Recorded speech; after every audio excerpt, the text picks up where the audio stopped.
আমি জানি না কেন আমি তোর জন্য বারবার এসব করছি। আমার ভালো বন্ধু বলে। জানিস রূপা, এক এক সময় না আমার মনে হয় দিদির কথাই ঠিক। তুই আমার বন্ধুত্বের অ্যাডভান্টেজ নিচ্ছিস। তোর যদি তাই মনে হয় তাহলে তাই।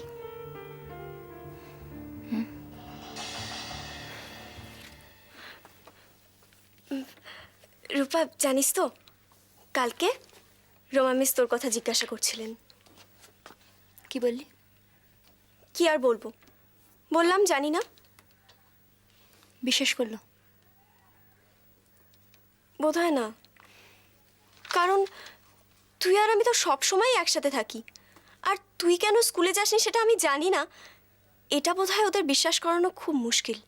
তুষ্কি, তোর সাথে তো মিতার খুব ভালো বন্ধুত্ব। হুম। তুই আবার আমার কথা ওকে বলিসনি তো?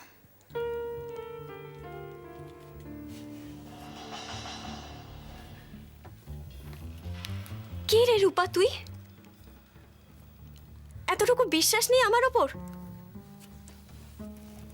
এই নাকি ভালো বন্ধুত্ব?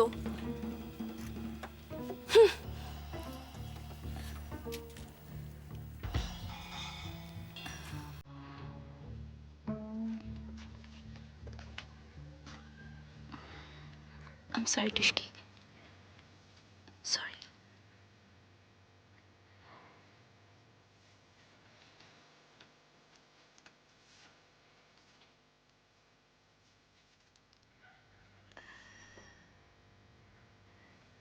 এবার দে।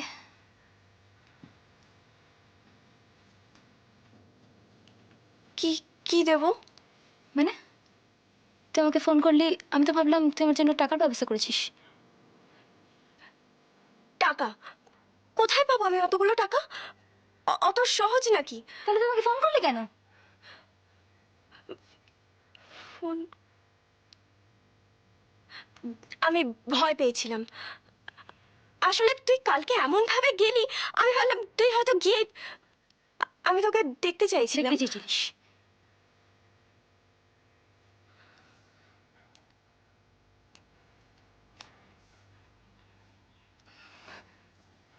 তুষ্কি,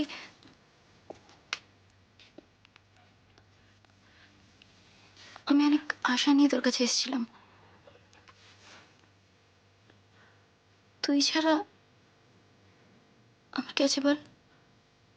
তোর উপরে তো সব ভরসা।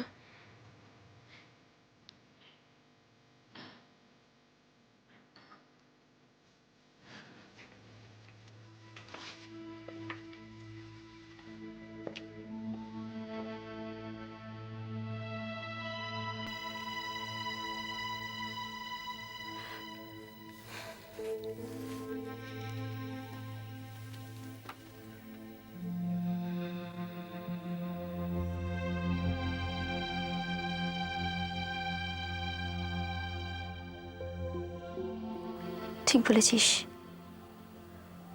মরলেই আমার শান্তি। সুইসাইড করলেই সব কিছু থেকে লজ্জা নেই, ঘেন্না নেই, ভয় নেই। থ্যাঙ্কস। রূপা,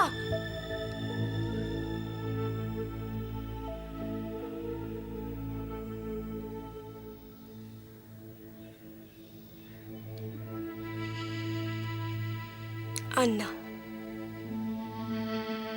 কিছুতেই না।